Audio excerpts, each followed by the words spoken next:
So my name is Fola, and today we'll be delving into Cybersecurity GRC. What it means, how can you transition? And then if you have any questions or answers, we'll be taking that at the end of the program. Where I am joining from, I'm joining from Canada. I'm joining from Toronto. People joining from all over the UK, India, Nigeria. Okay, fantastic. So before we start, I'm just going to quickly talk about, today's session, who it is for and who it is not for. So one, if you're in this training today, if you're interested in transitioning into tech, you have no prior IT experience, no coding skills, no technical degree, then this training is for you. If you're struggling in the job markets, you've tried to interview, you're getting rejections, and you feel disheartened, or you've been thinking of transitioning to tech, but you have no clue where to start from. So for sure, this training is for you. If you're tired of being underpaid, right? Whatever role you're doing, you're tired of your 9 to 5, it's boring, it's now routine, and you're looking for a better career, then you should be here today. If you've attended other trainings, but you still can't wrap your head around what cybersecurity is, then for sure you should be here today. If you're looking to level up your career, you want to earn the respect and next level salary, then you should be here. Or you just moved to North America and you don't know how to turn around. You can't leverage your prior experience, then today's training is for you. Now, who is this training not for? So if you're looking to, transition and you're not ready to put in the work, you're not ready to put in the efforts, you're not ready to learn, unlearn and learn, keep learning, then this training is not for you. This is also not a get-rich-quick scheme.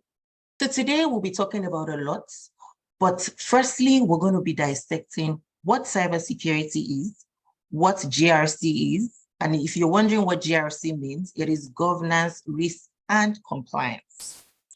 What do they do? What are their job responsibilities? What is the industry outlook? Why is cybersecurity? Why should you transition into cybersecurity? Is it really a lucrative career? You've heard so much about cybersecurity, but you're still in doubt or you're confused. And then, of course, a guide on how to transition, leveraging your prior skills. And then, of course, questions and answers. So before we start, I'm just going to quickly introduce myself and, one of the reasons why we have this information session periodically. So I moved to Canada a few years ago. I've always been in the technology space and the cybersecurity space, but I moved and then I was looking to get a job almost immediately within a few weeks, but I had a lot of friends that were struggling. And then, for example, accountants, when they move to this part of the world, they have big plans, how they're going to move, start a new life, get a job, but they move and then they realize that, oh, shoot, they have to join, they have to get CPA or they have to sit for exams, right? And then when they look at the process, it's so long. Or maybe lawyers, you were called to bar in your previous country. You move to your new country and then you need to go through that process. So for a lot of people, they get stuck or they decide to transition. And the good thing about cybersecurity is it is borderless. It cuts across all industries. So whether you're a former doctor, a former lawyer, whatever your proud profession is, cybersecurity is, very inclusive. So one common question I get a lot is, what is cybersecurity? So in the chat, please, today's session, we want to make it very interactive. So feel free to chime in. So does anybody want to tell us, when you hear cybersecurity, what comes to mind? For me, hi, this is Monica, everyone. For me, it's securing information in a nutshell. Okay, thanks, Monica. Thanks for sharing. Any other person wants to chip in? What does cybersecurity mean? It's a buzzword, we hear it all the time. But to you, in a nutshell, what is cybersecurity? Any other person wants to share? For me, it's securing data and securing network. Okay, good. All correct responses. Any other person?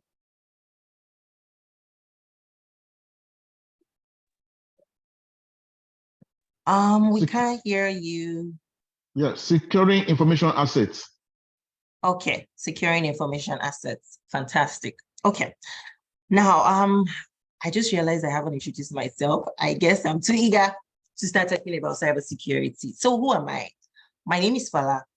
I am a technology assurance leader and career coach.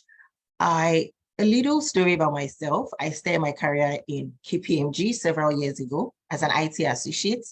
And, since my first job, I have worked across different sectors, from consulting to financial services to telecommunication. And over the last 2 years, I have successfully guided 90 individuals with no proud tech backgrounds, no coding skills, no tech degree, to rewarding cybersecurity careers.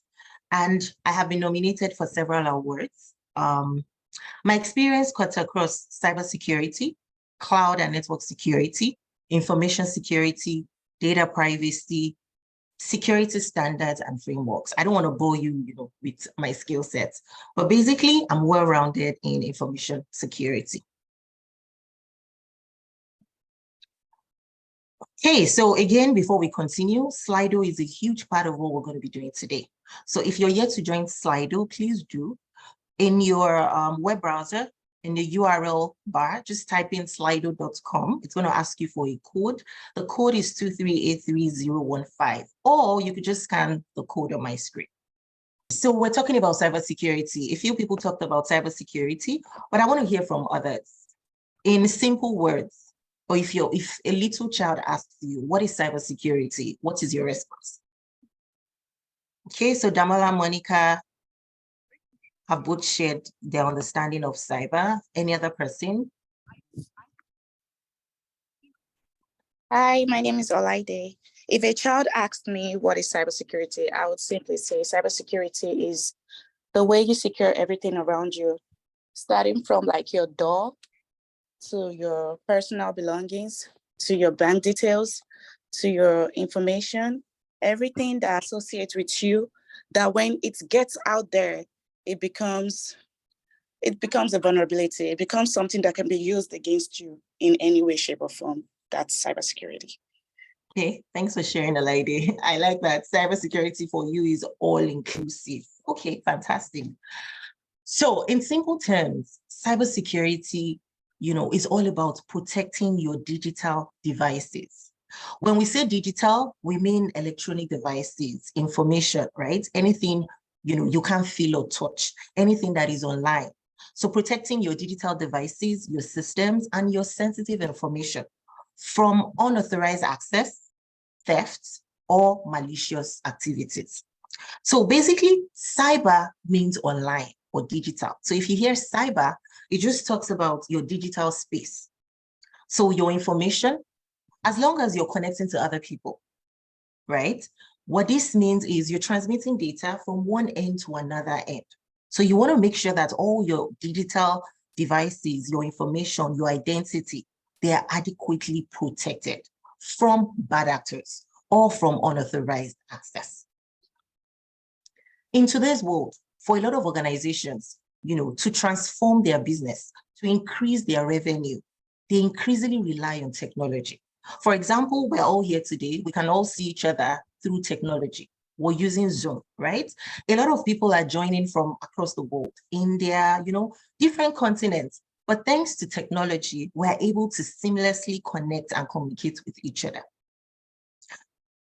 Organizations. So if you look at the different industries, let's take bank as an example. Most people here, you most likely have your card. You walk into any store, you tap your card, you're able to make transactions and make payments. All of those are digital services. You have an internet banking or a mobile banking profile, which you use for your transactions. So ensuring that all your digital identity, your bank details, all of that are adequately protected speaks to cybersecurity. So making sure that your online activities are secured.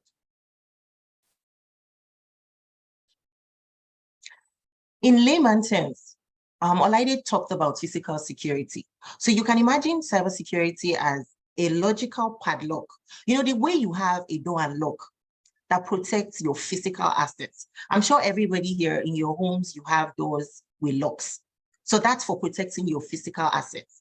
Now, imagine you want to protect your digital assets. That is where cybersecurity comes in.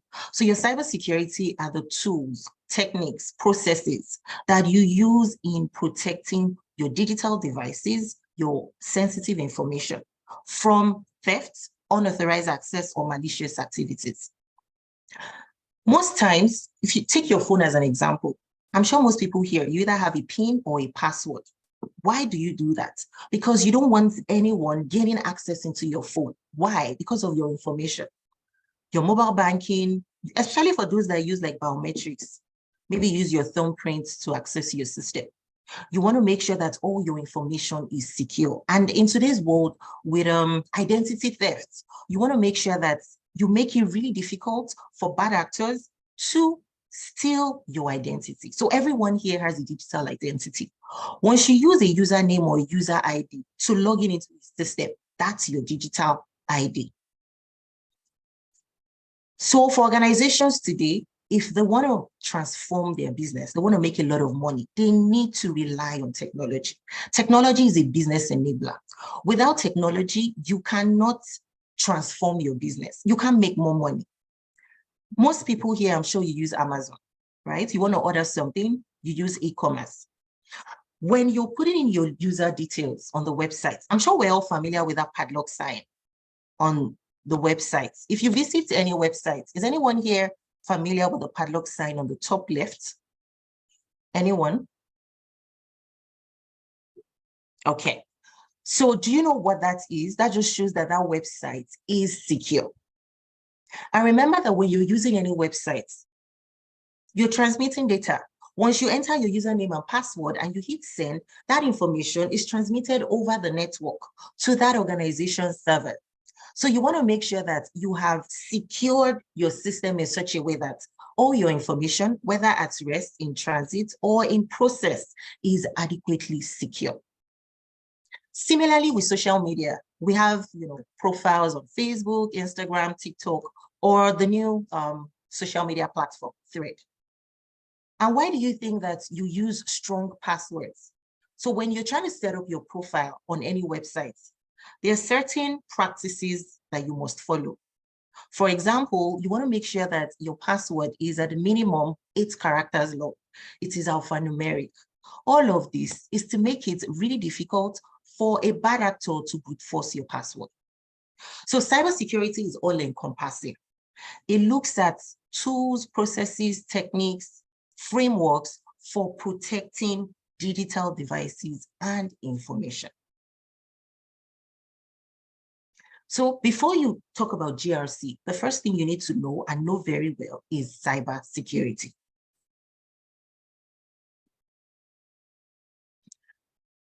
So talking about GRC, G is for governance, R is for risk, C is for compliance.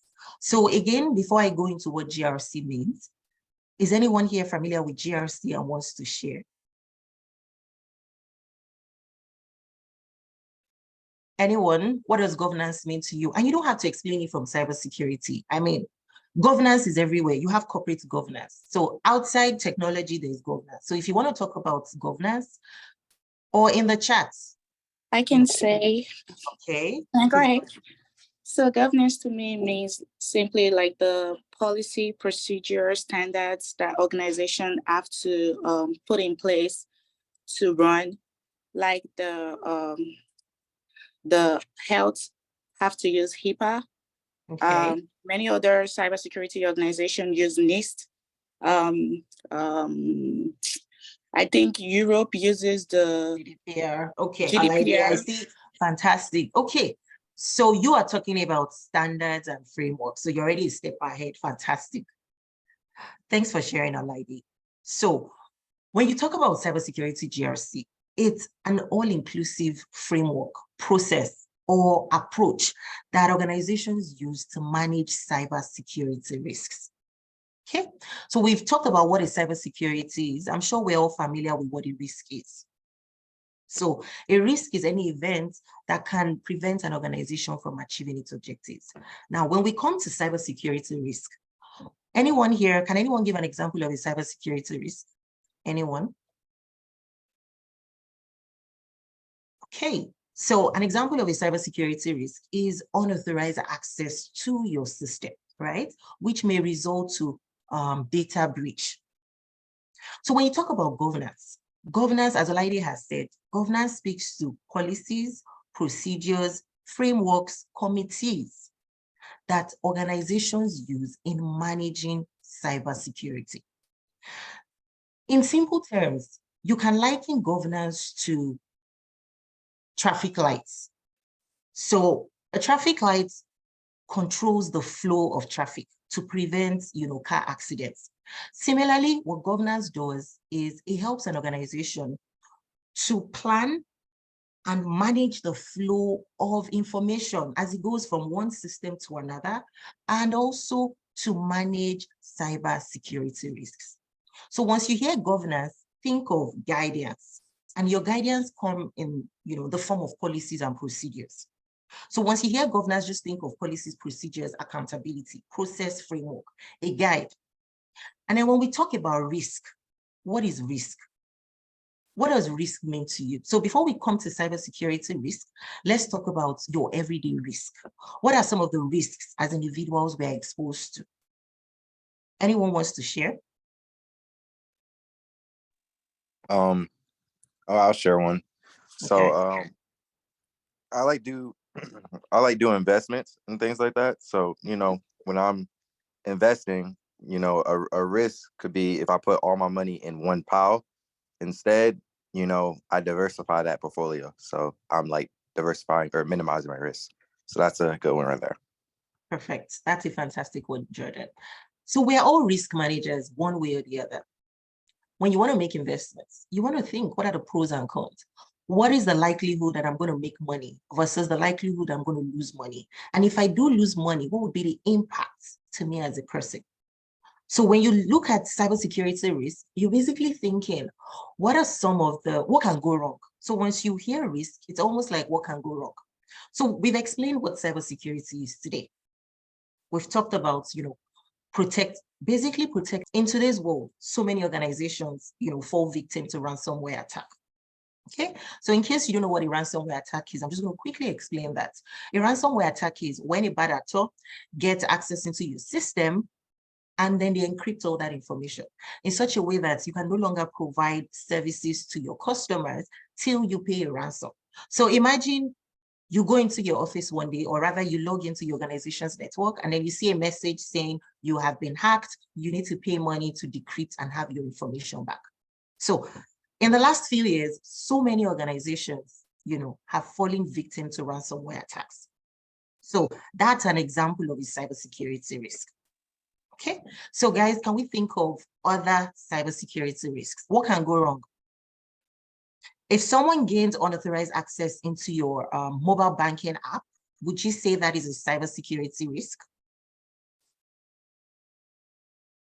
It's quiet in here. We want to make this, as interactive as possible. So I need everyone to try and chip in. Yeah, it is a risk. Okay. Okay. So, and then compliance is compliance, right? The English meaning of compliance is adhering with policies, procedures, standards. When it comes to cybersecurity, to ensure that organizations are adequately protecting their systems, their sensitive information, you need to ensure that they follow best practice security standards and frameworks. I believe Olaide gave some examples earlier, which we will get to shortly. So when you talk about compliance, compliance is basically adhering to those policies, those regulations. In simple terms, so I'm going to try to use non-tech examples to explain tech concepts. So let's think of the scenario. In your home, maybe you have an instruction. You don't want people coming into your home wearing their shoes. So you're going to give an instruction. And because you don't want to repeat yourself to every visitor, that instruction, you print it out, and then maybe you tape it to the entrance of your home. That is almost like a policy. It's management's direction of how they want the employees of that organization to achieve the goals and objectives of that organization. So that's the policy. Then when it comes to compliance, when visitors come into your home, they read the instruction and they take off their shoes. So they're complying with those instructions. Now let's take this to the tech world. When you join the organization, most times you have all those, onboarding trainings, the cybersecurity training, information security training. All of that is to ensure that employees are aware of their cybersecurity responsibilities. For example, if you get an email at work and there's an attachment or there is a link, if you don't know, who sent that email, where did the email originate from, you want to be careful about, downloading the attachment or clicking on the link so you don't fall prey to a phishing attack. So compliance is basically ensuring that, the organization is compliant with those policies. And the importance of cybersecurity GRC is it helps organizations enhance their overall security posture, ensuring that they are able to respond to incidents and maintain the trust of their customers or stakeholders. I'm sure if, for example, tomorrow you hear on the news that the bank you bank with had a cybersecurity incident. For a lot of customers, they're going to lose trust in that bank. So it's going to have a lot of impact on that organization. So that is why it is very important for organizations to have a solid cybersecurity GRC framework.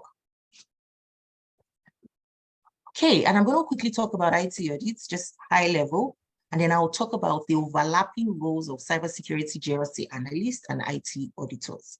Bear in mind that these roles are distinct roles, but do have overlapping responsibilities.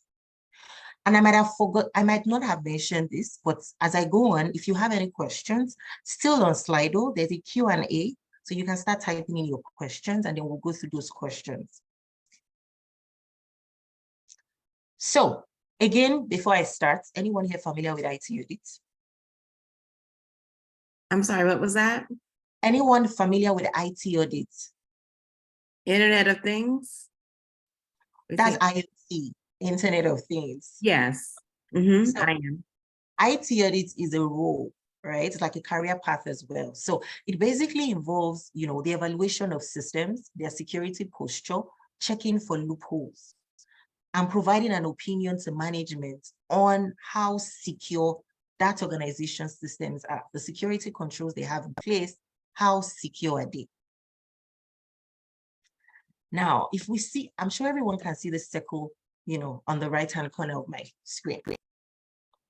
So employers are looking for similar skill sets for both roles. We're going to look at those skill sets in the next slide. Similar certifications are relevant. So when you look at a lot of job description for cybersecurity GRC or IT audit, they're going to be asking, for you to have certifications like CISM, CRISC, CISA, just to mention a few. They're quite a number, but these are really common. And also the skill sets are very similar. You want to know risk management, security governance, compliance, cybersecurity, data analytics, best practice frameworks such as COBIT, NIST, ISO, PCI DSS. So you might be wondering, what is COBIT? What is NIST? What is ISO? What is PCI DSS? And a whole lot more. So these are basically standards that have been developed by thought leaders, helping organizations to adequately protect their cyberspace or their systems. For example, NIST is a thought leader. NIST has so many standards or procedures. So depending on what you're trying to achieve, let's say you're trying to come up with a risk register for maybe artificial intelligence, and you don't know where to start. All you need to do is go online and go search best practice frameworks or standards for artificial intelligence, and Google is going to give you a list. If you're looking to come up with security controls for your organization, that's very simple. Just go online. But the good thing is, once you keep learning, you get so comfortable with these standards that they become, almost like a second nature to you. So there are quite a number. So the common ones, you have COBIT. COBIT is for IT management and governance. So if you were to work on a project, maybe security governance, you want to leverage COBIT. If you want to work on maybe security controls, I mean, NIST has so many versions, so I'm not going to get into it too much, but if you're, depending on what you're trying to achieve, if you're trying to maybe come up with a risk management framework for your organization, then you will be leveraging on NIST RMF. So the good thing is cybersecurity is such a wide space. So depending on what you're trying to achieve, you can check for the best practice standards and then leverage that information. So you don't have to start from scratch.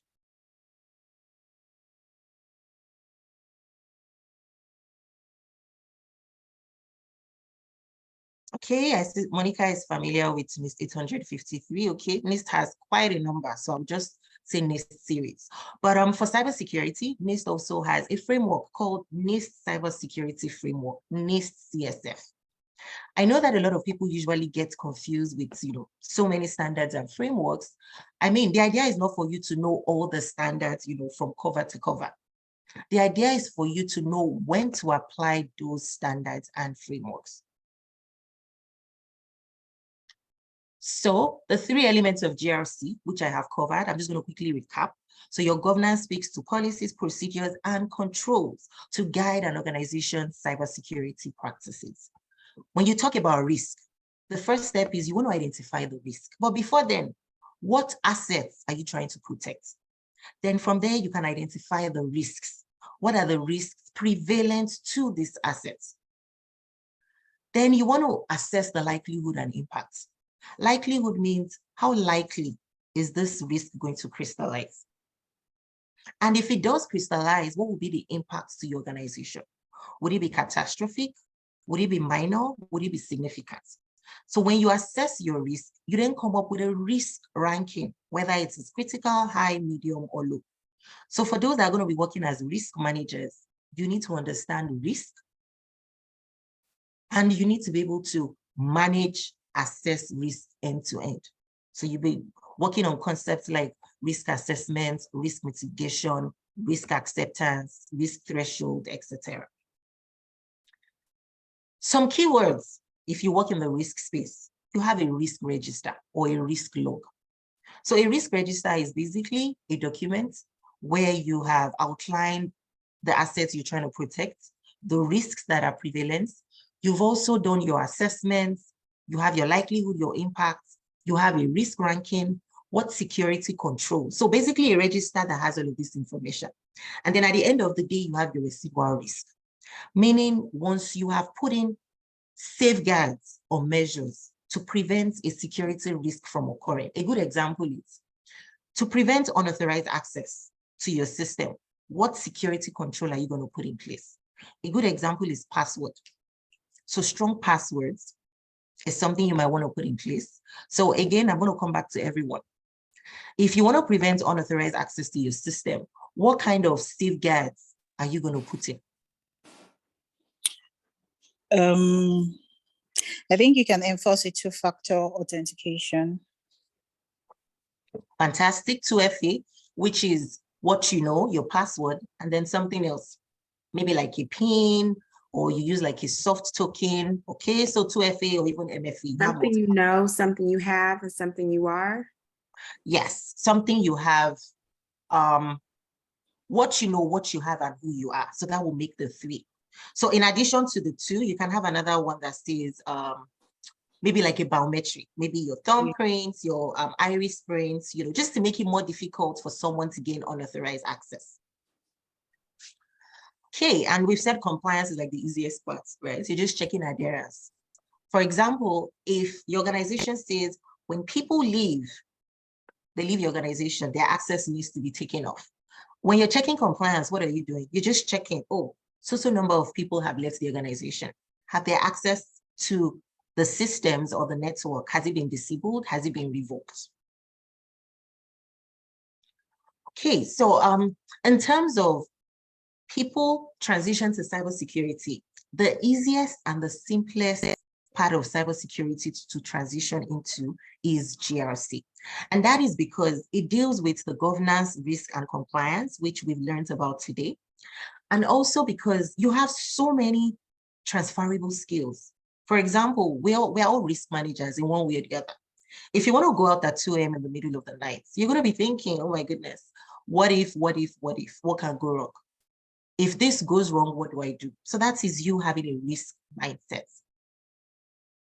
So we're going to look at why cybersecurity is a lucrative career. Why there's so much buzz around cybersecurity. Why? Aside from the fact that it's really high demand and it's only going to keep, growing. Now that there's AI, a lot of organizations are trying to transform. They're trying to make it easier for customers to have access to their services. They're leveraging more on technology, Internet of Things, artificial intelligence. What does that mean? What that means is the more you use technology, the more you increase your threat landscape. And the more you increase your threat landscape, the higher the chances that you might get hacked. So the first one is the high salary potential. So cybersecurity is one fantastic area where the pay is good. The salaries are 6-figure. But if you want to transition, it's not going to happen overnight, right? There are steps you need to follow. You need to put in a lot of effort, which we will get to shortly. Remote or hybrid roles. I personally am team remote or hybrid, right? But for a lot of people here, you want to have a great work-life balance, or you don't want to have to go, have long commutes to get to work. So the thing about cybersecurity is it's not a customer-facing role. You don't have to physically go into the office to do your work. So a lot of roles within the cyberspace are remote or hybrid. If you have a growing family or you're trying to juggle maybe your kids, your family, or you're taking care of maybe a senior citizen, this is one space that gives you the time, the space to be able to, juggle both activities. Diverse career pathways. The fantastic thing about cybersecurity is you can fit into multiple roles, which we're going to get to shortly.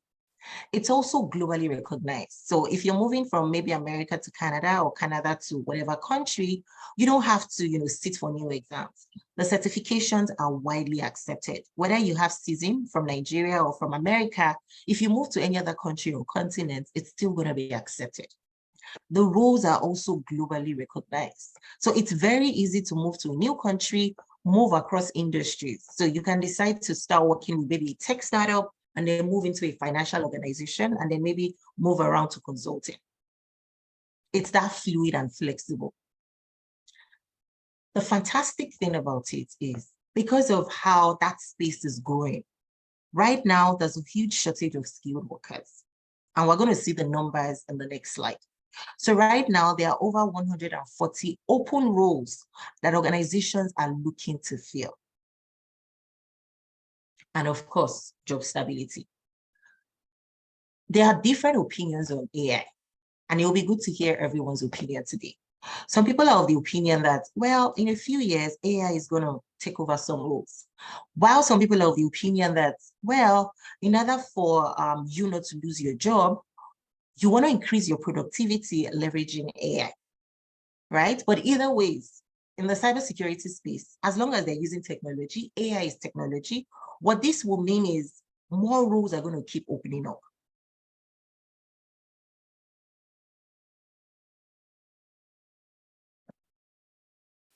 So this is another very common question I get. What is the job outlook? So in terms of salary, entry level starts at about $116,000. And of course, as you progress, as you know more, you get more hands-on, your salary would increase. So on my screen, I have the salary range for Canada as well as US. Job vacancies. According to so many thought leaders, you have ISACA, Financial Post, Statista, even ISC Squared. As of February 2023, which was just a few months ago, there were about 755K cybersecurity job openings in the United States. In Canada, as at today, you have 25,000 of few jobs. The demand keeps growing. There's a lot of forecast around the demand. So as of this year, the demand was forecasted to be over 1 million. And the bite here is the fact that we were going to have less than 400,000 trained people as available cybersecurity professionals. So in terms of demand, is it going to shrink? Definitely not.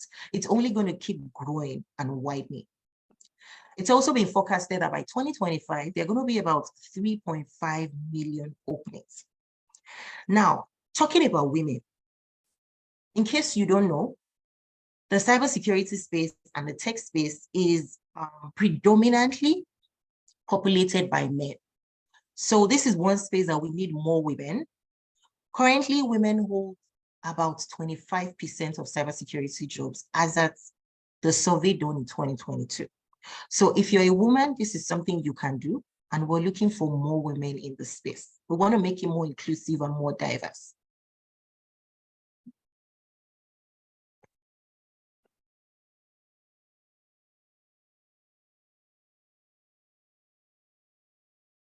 So I had briefly talked about, having diverse career pathways.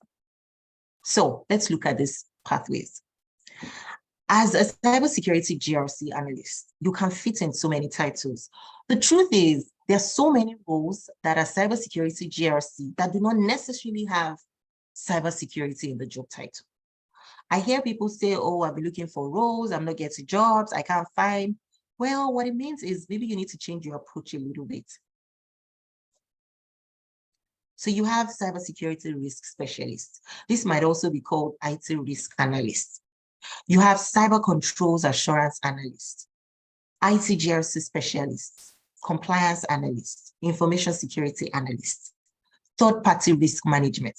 So a lot of organizations are using what you call a lean structure, wherein they outsource some of their core activities or their systems to vendors.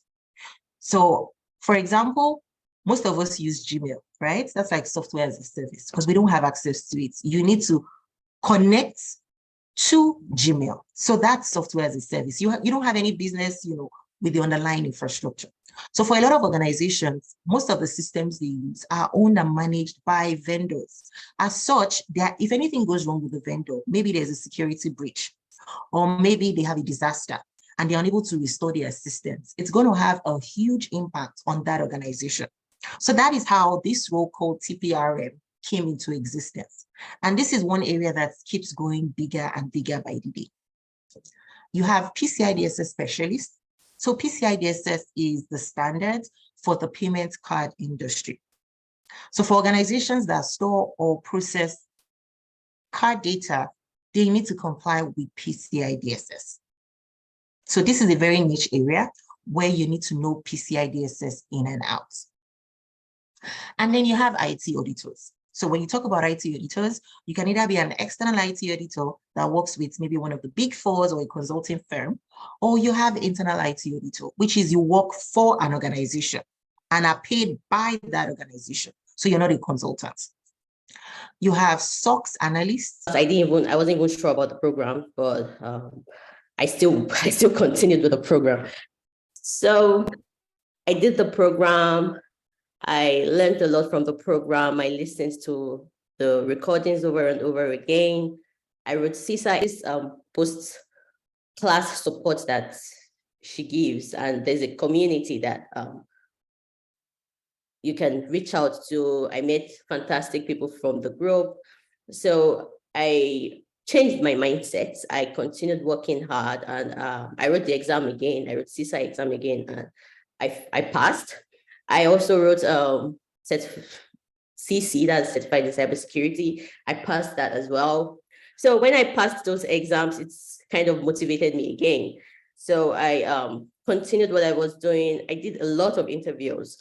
I kept on motivating myself. If I feel discouraged, sometimes I just call Fola, I need you to motivate me, or I call do the work. And I'm happy to say that I landed a job as a senior IT GRC with a big organization. I enjoy what I'm doing. I'm happy that all my sacrifices and my determination paid off. And I'm just here to share my experience to tell you guys that if you're looking at pursuing a cybersecurity career and you feel that you probably don't have any background, or if you have any experience before, it's something that is achievable. You can do it. And if your Fola's training is very fantastic, there's a post-training mentorship, there's a community that's are very responsive, and you learn a lot, and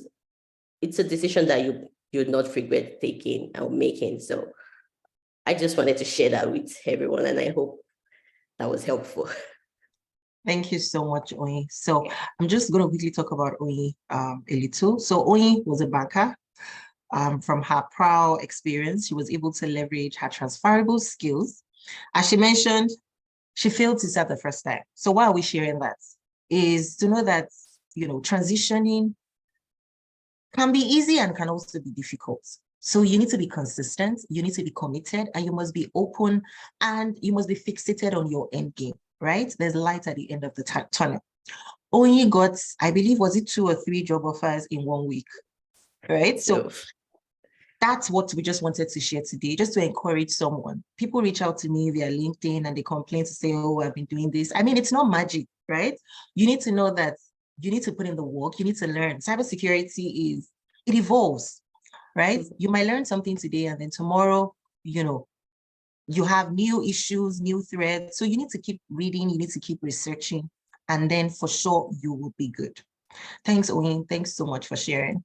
Fola starts from the fundamentals, like it starts from types of computers, the difference between hardware and software.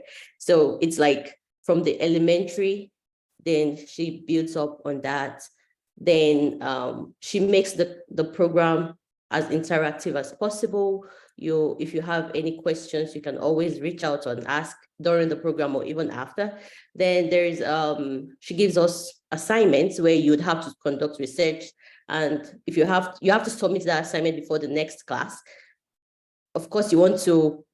Well, for me, I wanted to submit the assignment, so I have to conduct research, go online, and enlighten myself, because I know where I'm coming from. I know that I don't know anything about technology before. I have no experience with IT, so I had to do the work. So apart from Fola's class training me, I also went online, I did my research, I listened to YouTube videos.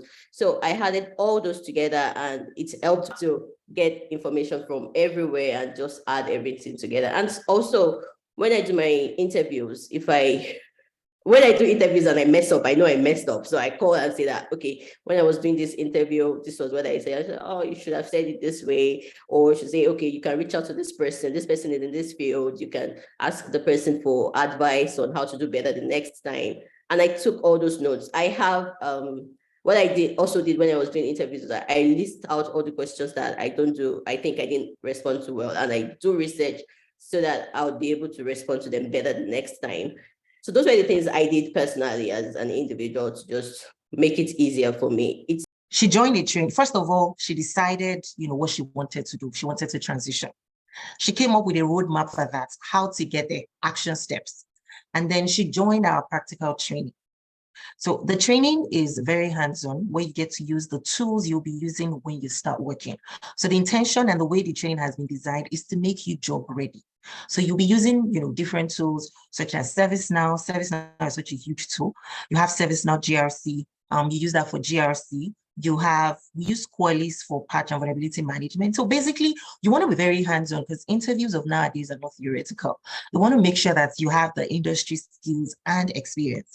Now, as part of the training, a resume, how to tailor your resume to the job you want to apply for, how to interview questions, how to use, storytelling skills, how to use your prior experience, how to leverage those transferable skills. So aside from the training, there are also group assignments, case studies, how to apply knowledge to any scenario. So in today's world, for you to function optimally on any role, you must be fluid. You must be able to apply what you know to unknown scenarios. So that was what the training helped only do.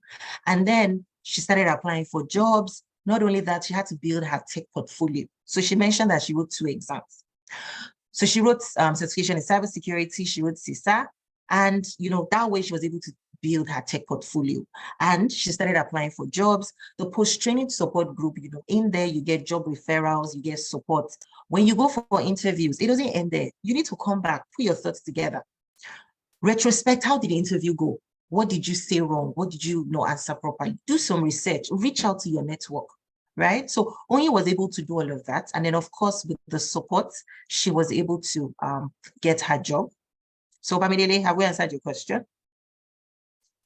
Yeah, that's okay. But I just wanted to see how the level of confidence the training had on her. Maybe she was coming from zero to in 5. terms of Hold confidence, on, please.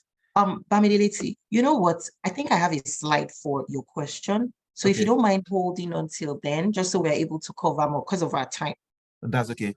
Okay, perfect. So we're going to talk about job responsibilities.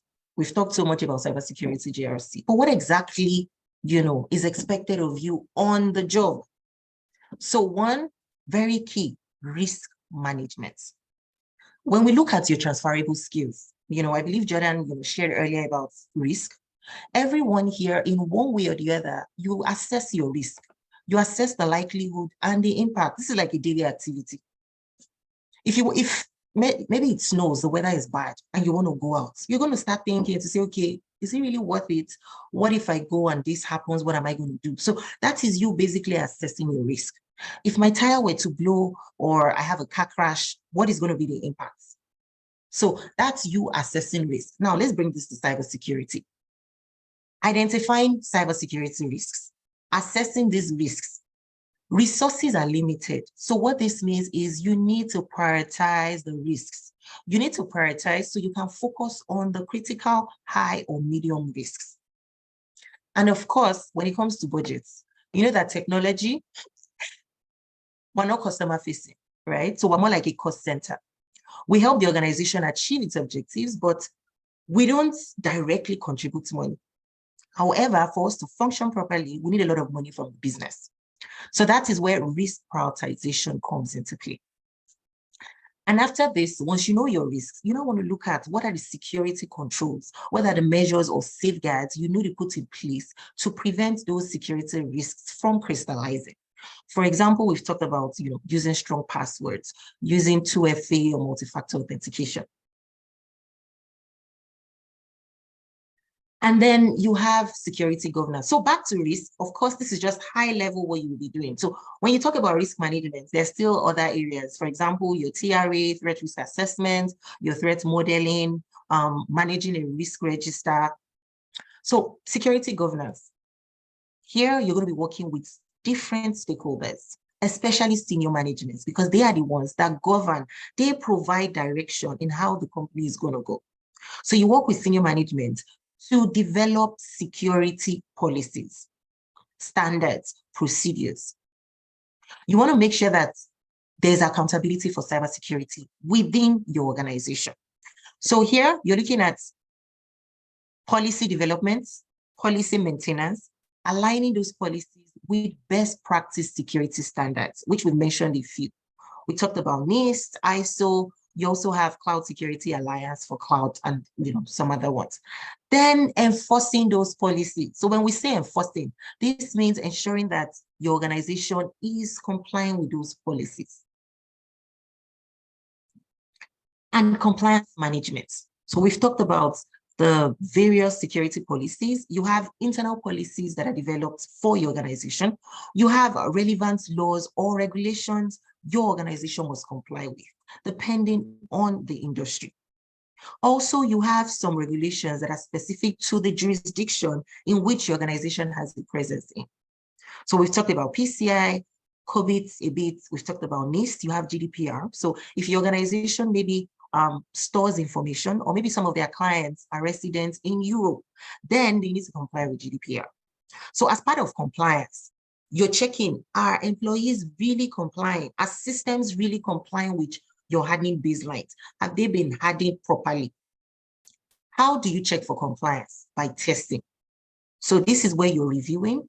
This is where you're testing controls. This is where you're working with maybe external auditors or internal auditors, or you're working with regulators as well. So as a GRC specialist, you're going to manage risk. You're going to help with security governance. You're going to help with compliance management. You're also going to be interfacing with other stakeholders. Management is one of your stakeholders, internal or external auditors, regulators, and you will help the business. When I say business here, I mean technology, remediate any of the issues. For example, if a review was done around patch and vulnerability management, and they noticed that there was a very high number of vulnerabilities that have not been fixed in a long time, which is not in compliance with your vulnerability and patch management policy. So you're going to work with the vulnerability team to make sure that they prioritize the remediation of those vulnerabilities and they fix it timely.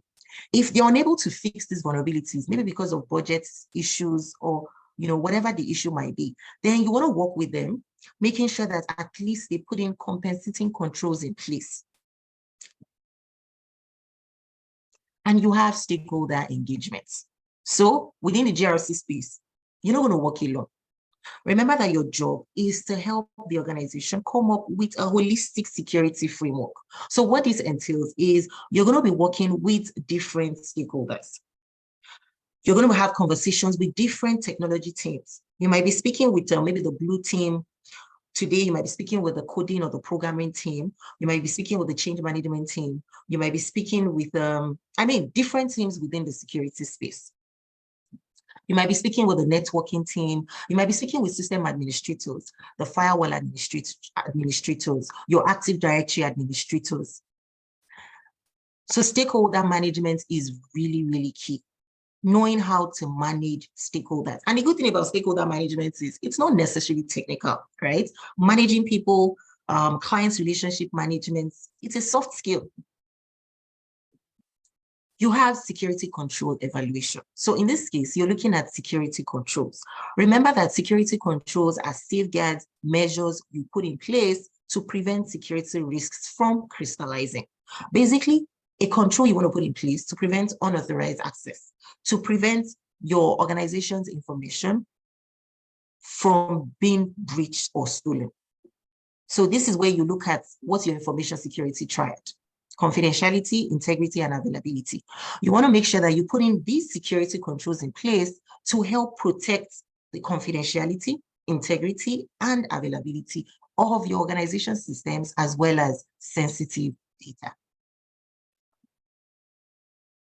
And please remember, as I go from slide to slide, if you have any questions, please enter them into Slido. Monitoring and reporting. So we've talked about governance, we've talked about compliance, we've talked about risk management, we've talked about security control evaluation. But you need to monitor and report on all of these to management. So you want to put in maybe monitoring metrics in place. You want to make sure that all the security controls that are in place are still working as intended, meaning they are still preventing the security risk from crystallizing. If you implement a security control, maybe 2 years ago, but the security space, it keeps evolving, right? Bad actors are busy. You have zero-day vulnerabilities.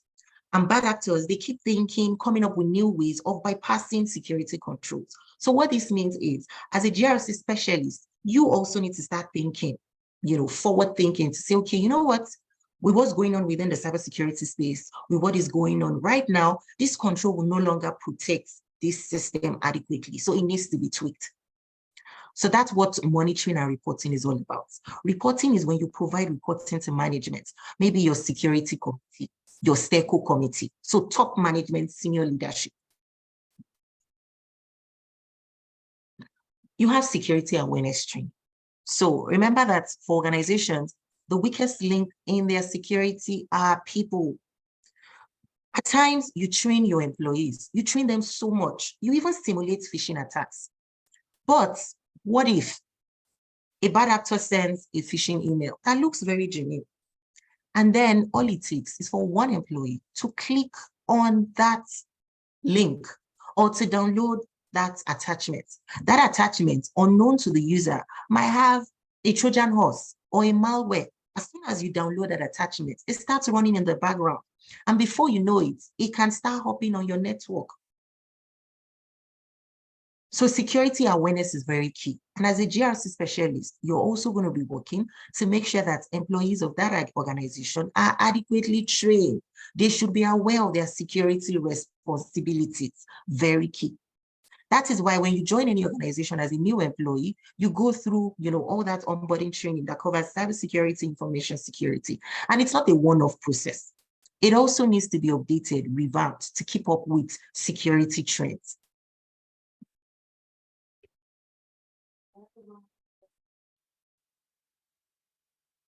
Okay. So if you're thinking, is cybersecurity the right career for you? Well, I can help you with that.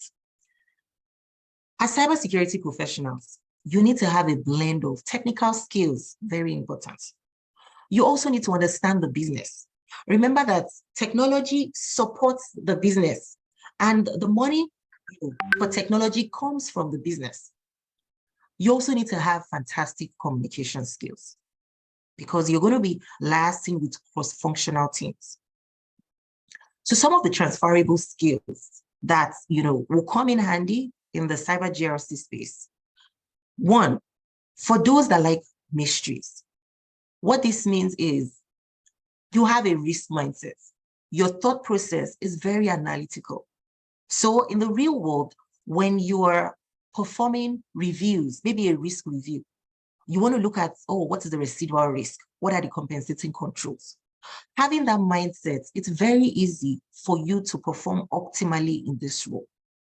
Now, when there are security incidents, so security incidents is maybe a threat actor was able to exploit a vulnerability and was able to maybe alter some information or steal some confidential information. And as a GRC specialist, you're called in as part of the maybe incident management process or the security incident response plan. You need to be able to think, right? You need to have some investigative skills. So that's basically the transferable skill here. Do you have an analytical or problem-solving mind? As a cybersecurity specialist, you need to be a problem solver. So for most job roles, in fact, some of the soft skills you see there, problem solving, analytical. Do you pay attention to detail? Attention to detail is very key. And why is, when you look at vulnerabilities, remember that we've said that vulnerabilities are system weaknesses, right? And bad actors, malicious people, attackers, what they do is they search for system vulnerabilities and then they exploit those vulnerabilities and then gain access through that way. So in this field, for you to flourish, you must be somebody that is able to pay attention to details. Research, very key. Technology, security, it keeps evolving. So in this field, you also need to be able to adapt. You must be flexible. You must be able to research. In the security space, at times, you can't be using your knowledge from 3 years ago, right? You need to keep upskilling. You must be able to adapt to change. So in as much as you are a risk specialist, you're not there to be a bottleneck. So you must be able to adapt to change. Excellent communication. I cannot overemphasize that. That is a critical soft skill. Reviewing system reports and IT policies. You must be able to speak, in such a way that people will understand. You must be able to clearly communicate. At times, you're going to have to review, system reports, policies. Maybe you're aligning it, you're updating it, or you're writing it from scratch. You need to be able to think strategy. What are strategic? Like strategic plans, tactical plans, operational plans.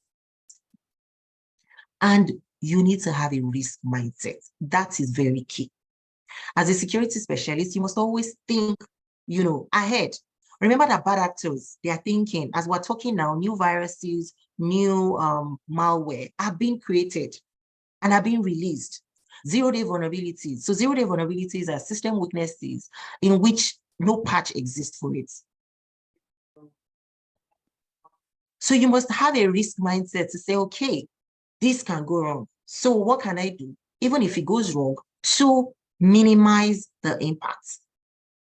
Networking skills and collaboration, very important. You're going to be collaborating. Most of the project you're going to work on. Maybe you need to speak with the networking team, you need to speak with the coding team, you need to be able to collaborate. You're going to have risk workshops that you're going to facilitate. Love to solve puzzles or troubleshoot. So in this space, you should be able to add value. You should be able to help troubleshoot. The business is going to come to you as a subject matter expert when they have issues, and you need to be able to think and provide secure solutions. And for those that love watching crime shows, it goes a long way to think of the type of mindsets you have. So that is also something that is very useful in this field. Bamidele, I know you asked a question earlier, so this is the slide I was referring to. Practical steps to start a cybersecurity career. One, you need to identify your transferable skills that can be leveraged in this field. So the first thing you need to do is get a pen and a note, or maybe you want to do this on your system. Start thinking in all your years of professional work, what are some of the skills that you have that will be useful in this new area? What are all the activities or tasks you have performed that are related to technology? You need to start outlining all of this. Because at the end of the day, when you have your resume, for your prior work experience, you want to highlight all the tech-related activities and put them on top. So this is very key. Identify your transferable skills. Identify your why.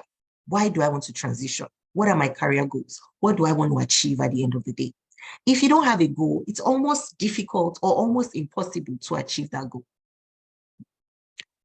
Secondly, you want to work on your mindset. Your mind is very powerful. Is it going to be a walk in the park? Definitely. It's going to take a lot. You need to be open to learning, be consistent. You need to be hungry for knowledge. You need to be able to do a lot of research. Keep up with, security trends, industry trends. So having the right mindset goes a long way. Imposter syndrome is a thing. Self-doubt, fear of the unknown. These are all, these are things we need to normalize. So having the right mindset is going to help you overcome imposter syndrome. At least you know what you're getting into, and you have a roadmap of how you're going to achieve it. In terms of confidence, confidence is something that you're going to keep working on. So at every stage in here, you're going to keep building your confidence. But your mindset is going to help you in such a way that as long as you know what you're trying to achieve, you've clearly stated out all your action steps, automatically you start building your confidence. And not only having the right mindset, but setting your career goals with timelines. When you do not put in timelines, then it's almost like, oh, I want to do this within the next 2 years. So you must be able to add timelines. I want to do step 1. How many weeks? How many months? It's more or less like coming up with a project plan. But in this case, it's your own personal career journey. The next step is you want to acquire the right technical or hands-on skills via trainings.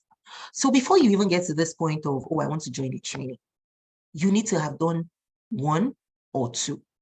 Now, at times you try to do this too, but it's a bit difficult. But when you have, maybe you sign up for a training, they're going to help you with that as well, because it is equally critical.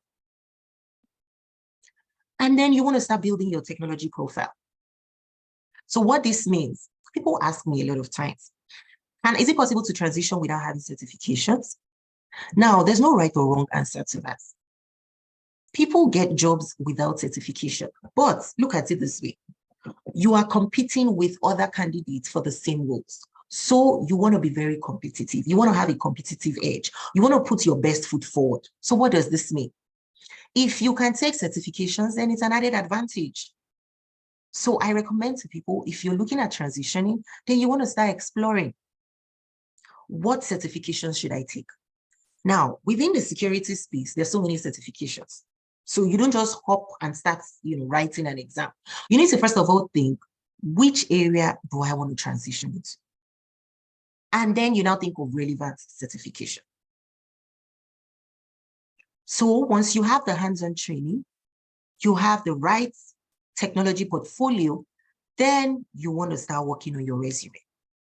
Here, the important thing when you're building a resume is build a resume for the job you want and not the job you had. When I review people's resume, what I notice is it's very heavy on all the non-tech activities they've done in the past. But after sitting them down and asking them questions, they're able to say, oh, yes, I remember in my last role, they called my team to test a new application. That's user acceptance testing. Or maybe in your team, you're the one you collect, user requests. When you need access to a new system, you collect that request and send it to IT. You're already doing user access management. So that is how you need to think from that perspective. And then once you have a resume, you need to make sure that that resume is well optimized with the right keywords. It's tailored for the job you're looking to apply for. And then you can start applying for roles. Applying for roles, there's so many ways about this. Having a resume, if you're in North America, you need to have a LinkedIn profile as well. Optimized for the job you want. And then you start applying for roles. You can even set up accounts, ZipRecruiter, Glassdoor, LinkedIn, put in, job alerts. Then you want to start prepping for interview. So in all of this, all of these are like overlapping. There's no start and end to any of these boxes. And then, of course, you want to network with professionals within the industry. The best way to get jobs is through referrals, right? So if you know people in the company you want to apply for, reach out to them very politely and ask if they can refer you for the job. That gives you an edge as well, because you bypass the ATS system. And then, of course, keeping up with industry trends and best practice frameworks. This is continuous.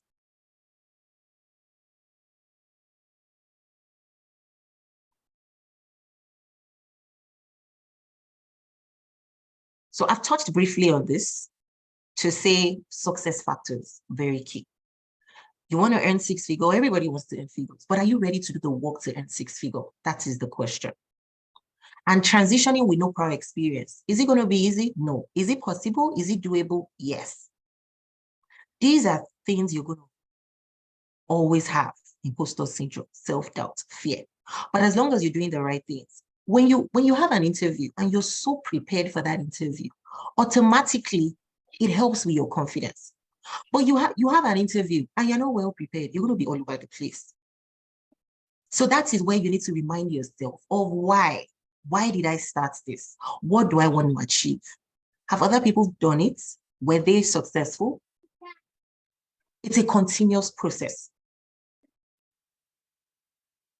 So, Bamidele, to answer your question back here, so look at this scenario. If you follow this process, you acquire the training. And when you want to attend trainings, you want to look at trainings that are not theoretical, trainings that are hands-on, that would show you what is expected when you start working.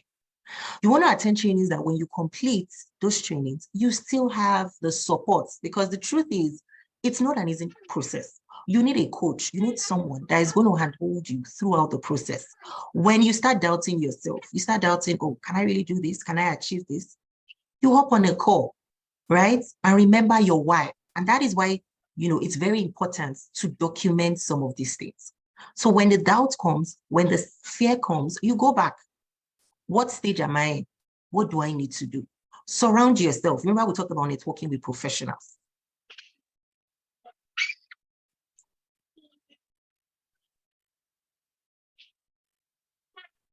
Hey, so I have an assignment for everyone. For those looking to transition, after this call, it will be good to, write out some of these things. What are your transferable skills? What career pathways are you interested in? How do you get to your destination, your career destination? What actions do you need to take? And then, of course, what are your timelines? And you need to give yourself time. You also need to cut yourself some slack. And when entering timelines, make sure to enter realistic timelines. Make sure you remember all the activities you're working on. You most likely have a job. You might have a family. You might have other commitments. So make sure your timelines are realistic.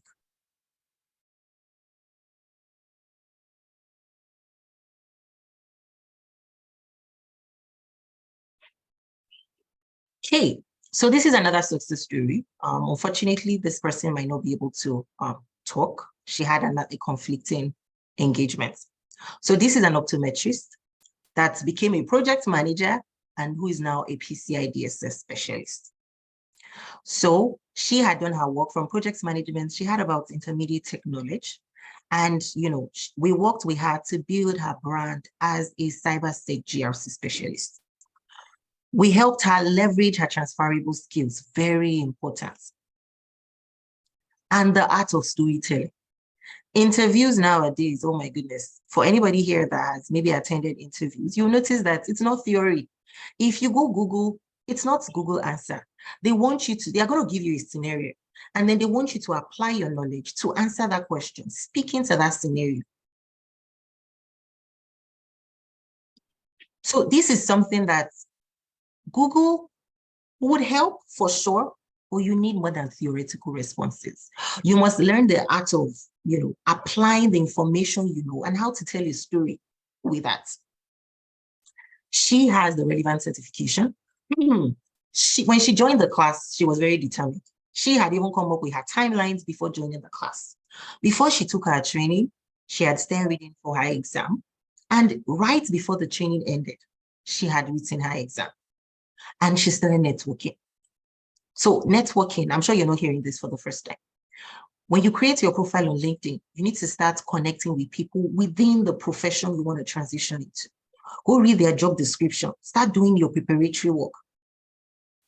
And she utilized our career roadmap. So as part of the training, we have case studies, actual interview case studies that you need to work on as a team, as individuals. And then the career roadmap is where we identify your areas of strength, your areas of interest, and map out the right career pathways for you. Based on that, we then recommend the relevant certifications for those specific careers. We also help you with your long-term and short-term career goals. She has moved up the ladder. As you can see, her area of specialization now is PCI DSS.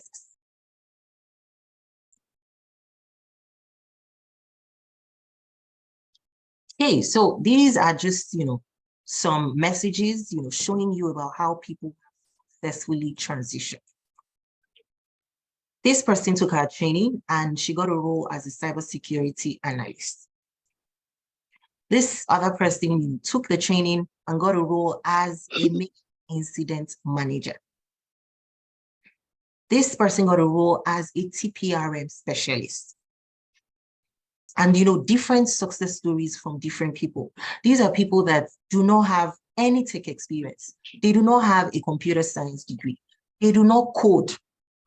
They were able to follow the process and they were able to achieve success. And they are doing well, currently in whatever they're doing.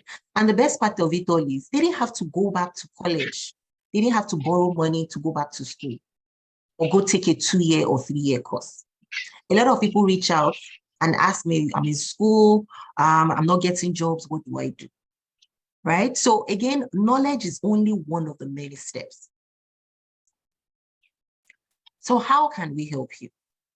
If you're looking to transition, we can help you with that.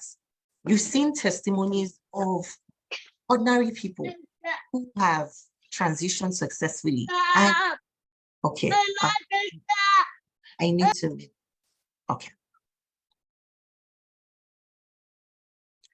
So you've seen and you've heard stories of people that have transitioned successfully without having to go back to school, without having to take loans. You can also do the same thing. We've shared, some of the steps you need to take.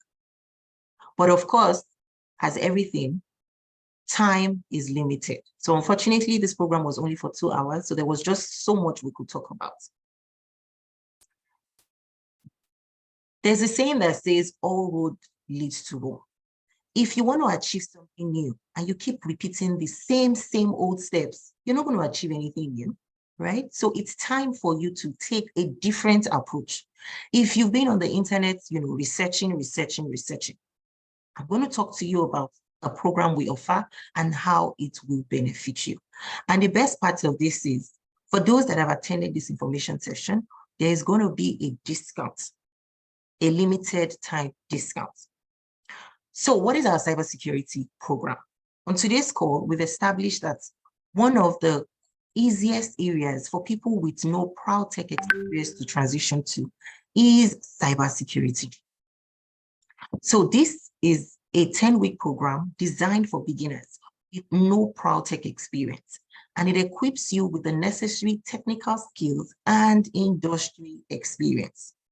Very important to perform optimally on the job. So confidence, yes. You're going to do so much. We're going to stretch you, but what we ask from you is to be focused, for you to be ready to put in the work, for you to be consistent, ready to learn. You have access to our digital alumni community.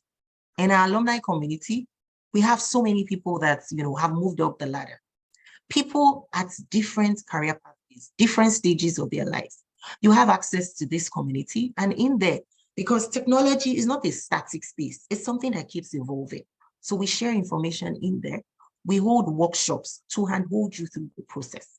When you finish the training, that's not all. You still need that support. When you even get a job, this confidence, it's something that it's at different stages. When you cross from one stage to the other, you're going to keep doubting. The imposter syndrome, it's a real thing. It's something you need to accept and overcome. We're going to work with you to overcome it. You have access to the materials that are used. So after the class, you can go back to the materials. The post-training support. This is a continuous process. You finish the training, you still have a lifelong post-training support where we'll be hand-holding you throughout your career journey. This program is 10 weeks. It's a combination of synchronous and asynchronous. So the first week before the training starts, you have a self-paced training which aims to bring everybody to the same understanding of technology. No assumptions are made. It's with the assumption that everybody is starting from ground zero. It's a combination of live and self-paced training. So before each live class, there's a self-paced training you need to take to sort of give you an idea of what will be covered in class, to help you put your thought process in the right place. So altogether, it's about 10 weeks. So the 1 week self-paced training, the 9-week instructor-led classes, and you have a bonus 1 week at the end. The classes are held twice a week, Saturday between 11 a.m. to 2 p.m. and on Monday between 6 p.m. to 7 p.m. EST. The next cohort starts on August 5, 2023. The fee is $2,500. But if you've completed this information session, if you stay till the end, we're almost done.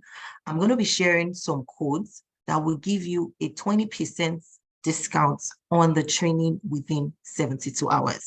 So if you are able to register for the program within 72 hours, you get a 20% discount. And for the first 5 people to register, they get a 30% discount. I'll be sharing the codes at the end of the program. If you want to sign up, you can sign up via our website. The website will be shared in the chat for you to sign up. And of course, registration closes on July 31st. Between July 31st and August 5, you need to take the self-paced training. So what will be covered under this training? Each module, and how does it fit into the job? How does it get you job ready? So the first week, which we call week 0, this is the pre-course module, where you need to learn the fundamental principles of technology and cybersecurity. So before the first live class, this training is going to bring everybody up to speed so that they have a minimum or basic understanding of technology and cybersecurity. Week 1, this is where we provide an introduction to cybersecurity. The key terms that you need to be familiar with. The end-to-end control testing execution, very important. Remember that under compliance, you also look at control testing or evaluation. And for each module, you learn how to work with the tools. What are the common GRC tools? You have your ServiceNow GRC, you have your Archer, and so many other tools. And week 2 and 3, When you're learning controls testing, you actually get to do it like you're working in an organization. How can you leverage data analytics for increased productivity? How can you leverage data analytics to speed up your work? Week 4 or 5, you learn about cybersecurity governance, risk management, compliance. What are those security frameworks that you need to be familiar with? Frameworks that are fundamental for you to succeed in this role. So we cover NIST, Cybersecurity Framework, NIST 853, Security and Privacy Controls, NIST Risk Management Framework, your COVID, PCI, HIPAA, SOC, SOX, FISMA for those in the US. You have CIQ-CCM. So this is the framework for cloud. So the good thing about these standards is it's not industry dependent. It's also not specific to any particular location. So whether you work in Africa, in any continent, these are frameworks that you will be utilizing. And how to map each framework. What is third-party risk management? How do you want to help your organization manage vendor risk? What is patch and vulnerability management? If you were to run a vulnerability scan on a system, how would you go about it? What are some of the common tools you can use in running vulnerability scans? When it comes to compliance, what does the reports look like? How do you interpret the reports? What is infrastructure? Infrastructure is one area people shy away from. But all the applications you use, even Zoom, there's an underlying infrastructure. Without your operating system, your databases, your application would be unable to function. And then introduction into penetration testing. So penetration testing is a simulated test where you try to test or overwhelm your organization's security, either the tools or the systems. So you try to simulate an attack and see how vulnerable or how easy it would be to bypass all the security controls your organization have implemented. Week 8 is where you look at case studies, group projects, interview preparation, career mapping. Career mapping is very important. There's so much to take in. So career mapping is what is going to help you to focus. There are so many career pathways, but which one would benefit you based on your areas of strength, based on your areas of interest? So we help you map your areas of strength to the corresponding career. And of course, the relevant certification. At the end of the day, you have like a roadmap that you need to follow to get to your destination after the training. Week 9 speaks to job search strategy, interviews, common questions and answers, and there's a post-training guideline and next steps that would walk you through. How do you tailor your resume to jobs? This is not a one-off process. It's a continuous process. 2 different organizations might post a job, same title, but when you look at the job description, it might be slightly different. The tools might also be slightly different. So you want to make sure that you tailor your resume to what the hiring manager is looking for. So we're going to walk you through this process, have a practical session where we show you how to do it so that going forward, any job you want to apply for, you want to tailor your resume. If your resume is not tailored, there's a high chance that it would not pass through the ATS. So what the ATS does is it scans your resume for keywords. And if you don't have those keywords, most times that is when people get the rejection email. And the bonus week is a week where it's a voluntary participants directed recap session where, we come together and then we do a recap. What are the questions? What are the burning questions you have? What are the areas that you probably didn't understand so well? And as part of the program, you also get preparatory materials for exams, like certificates in cybersecurity, CISM or CISA. And there is a class group, a WhatsApp channel, wherein if you have questions, you can post your questions. And we also take questions from different exams and put it in the group just to test the knowledge, of what has been taught in class. Also to test your assimilation level. So we use a lot of CISSP questions, but the easy ones that we've covered in class.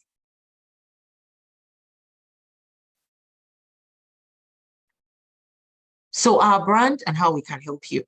We provide practical training programs, career services such as interview, question and answers, real world case studies, resume sample, resume clinic. If you want to get in touch with us, you can reach us via Instagram. You can subscribe to our weekly newsletter via our website, the bottom right. We share educative videos via our YouTube channel, so you can also hop into that.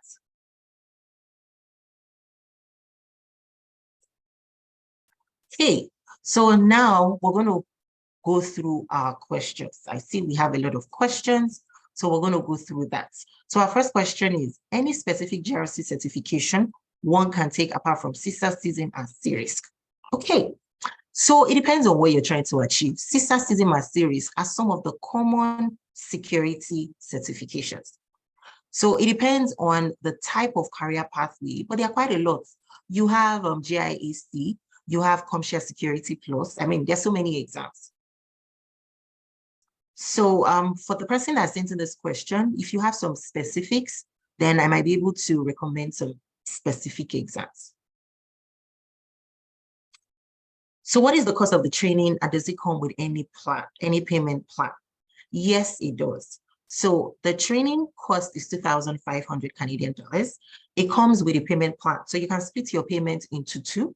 You pay the first deposit upon registration. We ask for a 50% deposit, and you pay the balance by week 5 of the program. You can pay via PayPal, credit card, or via Interact transfer.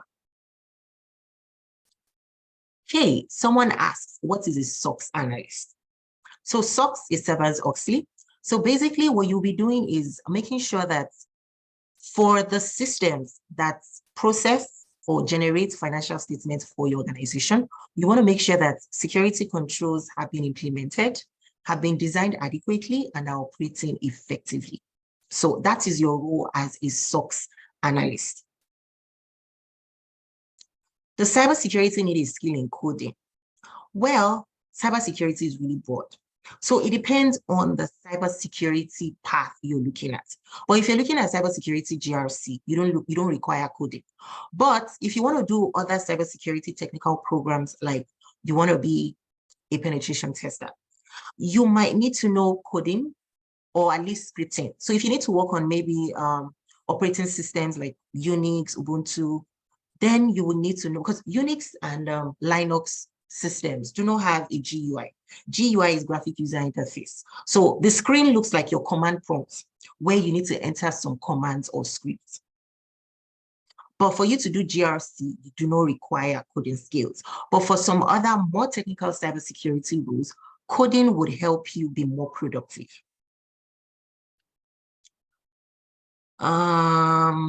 Anonymous says she's not confident and she did not really see what the training provided her. So what I would say to this is, what you need to know firstly is not everybody is familiar, speaking to a large audience. So, I mean, that's the only response I would give to this. Does it involve software coding? No, that's a very big no. It does not include or involve software coding. We are not programmers. How long did it take Onyi from when she completed the training to eventually getting a job? Is Onyi still here? Okay, but I can answer on her behalf. So it's only a few months. Now, what you need to understand here is people have different paths. So for you, let me just put it this way. Generally, it takes about 3 months, at least 3 months. For some people, they even get jobs before the end of the class. But guess what? What it means is these people have put in extra efforts. They've gone above and beyond, right? So the efforts you put in would also determine how long it's going to take you to achieve your career objective. But for Onyi, I think it took about, let me see. I think for Onyi, it took about 7 months because she failed her first CISA exam. She had to take her CISA exam. She did a lot of interviews. But the good thing for Onyi is Onyi got about 3 jobs in 1 week. And well, I'm not allowed to share her salary, but I must tell you that her salary is over 100. Well, never mind. Anyways, her salary was worth all the stress. And I'm sure if you ask Onyi, she will tell you that she will not do this any other way. Now, still talking about the efforts that it requires. I talked about timelines, I talked about efforts. Now, you need to bear in mind that for a lot of people, some people would actually go take a 3-year course in school before they even transition, right? So again, give yourself at least 3 months. It can be earlier or it can be longer than that. And the good thing is we are here to support you, every step of the way. So another question says, do you advise someone to start CISA and CC registration before the training? Oh, yes. So what I tell people is, on your own, there are a lot of things you can start doing. Certificates in cybersecurity is a free exam by ISC Squared. They have a self-paced training as well as a free exam. Now, CC is not globally, it's not yet global. It's not, widely recognized like the other ones, but it's also something you can start taking. And the good thing is the training would even also help you as you prepare for your exam. So for sure, you can start doing that. We highly encourage it. In fact, as soon as you enroll for the program, the first materials we provide to you are exam preparatory materials for you to start going through. Exam preparatory materials are mostly theoretical, but the training would help you with the practical side, the hands-on side, that would now make the theoretical side easier to understand. And for most of these exams, when you write it, the way they ask the questions, it's easier to practicalize it or visualize it in your head to be able to get the right answer. For example, if they ask what best describes, right? Elimination method. You want to start with that. So if you've practicalized some of these things in the training, it's going to help you when you're preparing for the exam. It will give you an edge. How easy is it to get in as entry level as compared to most job offers seeking experienced applicants? Okay, this is a very good question. So what I've noticed is, and I was also speaking to an HR person yesterday, is for a lot of roles, you hardly see entry level, but you see years of experience 0 to 3, right? 0 to 2 or 0 to 3 is about entry level. And when it comes to experienced applicants, remember we talked earlier about your transferable skills. What are some of the tech activities you have done in the past that you've totally forgotten or you can highlight in your resume? So what we do in the training is we help you identify your transferable skills that you have from your prior job experience. And then we can convert that into your experience for this role. CC is Certificate in Cybersecurity. Okay, that's what is CC. What sort of transferable technical skills is required as a customer service or administrative person? Fantastic. So as a customer service, one, you have great communication skills. Customer service, you also look at trends. Maybe you do some reports about number of customers that called and complained about a particular problem. So when you take that into the security space, let me give an example. Maybe you're looking at user access management or identity and access management. You want to see what's the number of people that left the organization, but their access was not revoked. And you want to compare that in the last 6 months, what is the trend? The fact that you can talk, what this means is when you're speaking with different stakeholders, say, for example, you're speaking to a programmer, you don't really know much about programming, but because you have good, customer or client relationship skills, you can ask the right questions that would help you understand the process better. And then from there, you are able to maybe identify the inherent risk within that system or that space. Now, as a customer service person, it might also be that maybe for your team, when there are new members, like new employees join, you help them with onboarding. Or maybe you get their information and then you send it out to IT. That already is user access administration. So again, you have a lot of transferable skills, even as a customer service person, that would also help in this space. When you talk about administrative, when you look at security controls, there are some controls that are administrative in nature, right? When you talk about your policies, your procedures, security awareness training, all of that are skills that you can actually leverage from your customer service experience. Is the training and self-study enough for CISA? Yes. So for a lot of people that have joined the training, they actually just prepare for the training. What we also do is we create study groups. So say, for example, there are people within the program that want to write CISA.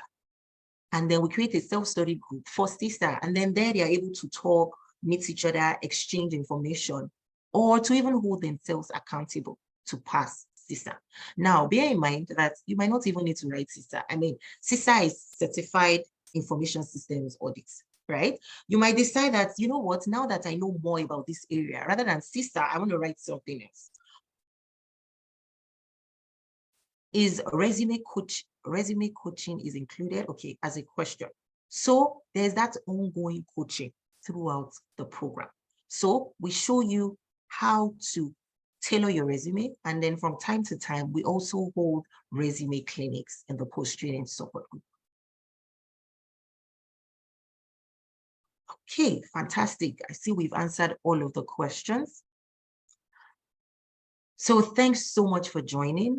Before we go, oh, we're already 3 minutes above. If you don't mind, can you just in the chat, and this is in the chat for Zoom, can you just type in what you took out from this training?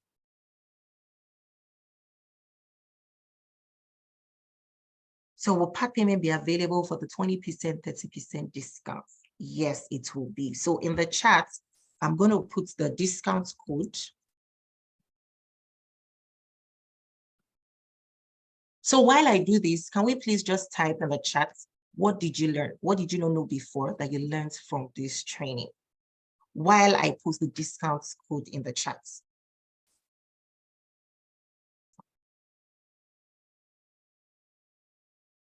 Okay, it'll be nice to hear from everyone. Okay, what did you take out?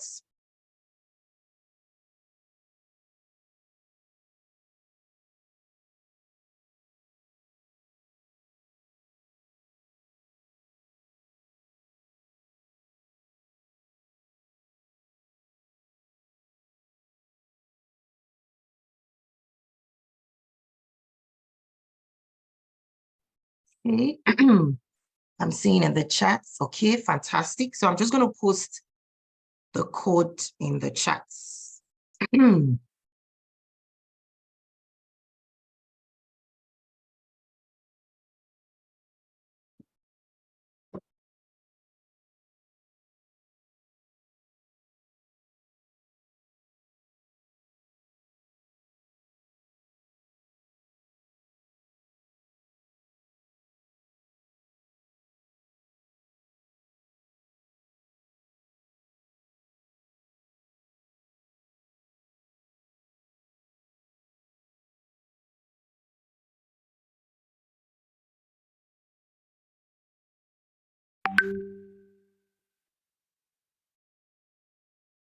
Okay, so for the first 5 people to sign in for the program, I just posted the code.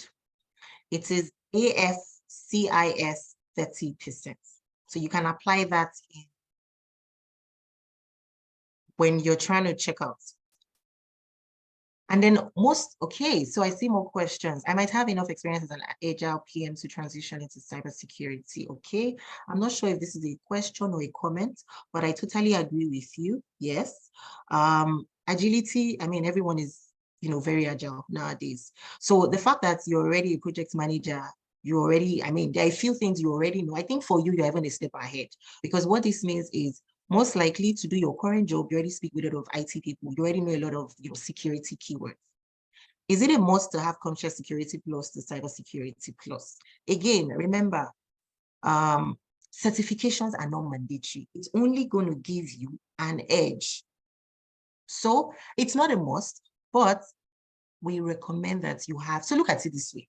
Imagine you're a hiring manager and you do not have any proud tech experience. You do not have a tech degree.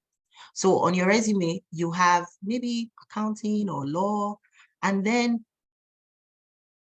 you're applying for a cybersecurity job. So maybe in your job description, you were able to highlight some of the security activities or tech activities.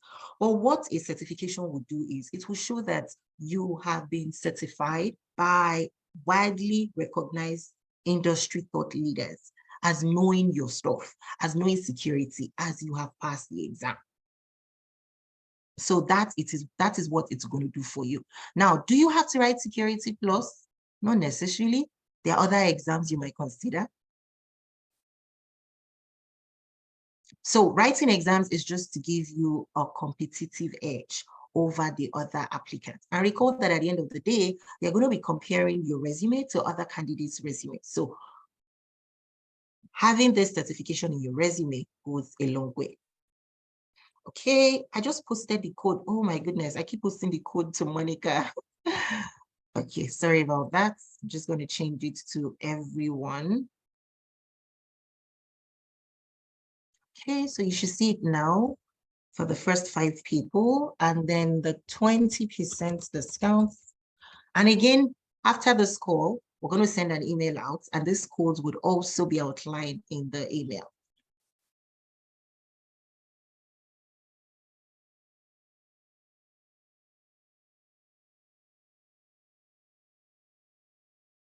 Okay, so any questions before we wrap up? If you have any questions, if you can't think about it now, you can send us an email or connect with us via Instagram. The codes have been posted in the group. It would also be outlined in the email that will be sent. So thank you so much for joining and staying till the last minute. I'm going to quickly go through, all the questions, see if there are any questions in the chat. Okay, so Crystal says a lot of information and transferable skills. I'm very happy to hear that. Okay, Duke is definitely more motivated, not as complicated as I thought. That's very correct. And the bonus is you have us guiding you all through. Lola says, only was the timeline between when you started this program or when you landed your first job? Let's see, Crystal. Okay, so for that, I think I've answered. I think for OE, it was about 7 to 8 months. I really cannot remember. Okay, Ada says this can be done if you put your mind to it. Ada, very fantastic. You see, putting your mind to it goes a long way. Being committed, being persistent, and ready, being, willing and committed to learn. Ellen says planning and setting realistic goals. Fantastic. Learn multiple disciplines, roles available within the cyberspace. Okay, from Fritz, I learned the scope of GRC and how my past experience will help me in this field. Has a question. How do you tackle the below qualifications as it majorly relates to information security analysts? Vulnerability management, qualifications, 3 to 5 years of experience in information security infrastructure. Wow, this question is long. But what I can say is, one, Damola, the first thing you need to do is any concepts you see in a GD that you do not know as at that time, your first step is to go do some research about it. Before you put it in your resume, be able to speak to it. Reach out to your network, your career. Do your own assignment first, your own bit. Then reach out, if you have a career coach, reach out to that career coach. And then understand these areas in depth. Then you put it in your resume because now you have a good understanding of these concepts. And if they ask you during an interview, you're able to defend it. Now, in the relevant certification, it says CISSP, CRISC, or CCSP. CCSP is cloud. CRISC is for risk management. CISSP is like the golden security certification. And they've said are highly desirable. So what this means is even if you don't have the certification, you can still apply for this job. Now, the hiring manager is not just going to be looking at your resume or your certifications. They also want to see your performance during the interview. So if you're able to perform really well on the interview, even if you don't have these certifications, you can still get the job. But for sure, having the certification gives you an edge. So familiarity. So basically, Damola, everything in this job description, what it means is you need to go learn about it. And the interview, they might not even ask you any of these questions. So strong knowledge of scripting in at least one language. Yes. So your PowerShell, this is where you'll be writing like your scripts, your Linux scripts, or your commands. Okay, and Damola, we can take this offline. Ayala says overcoming mindset tricks like imposter syndrome, relevance of CC. Okay, fantastic. So I don't want to take too much time. I have already taken, we've gone above our 2 hours mark. So again, thanks everybody for joining and staying till the end. If you have any questions or any concerns, feel free to reach out to us. So enjoy the rest of your weekend.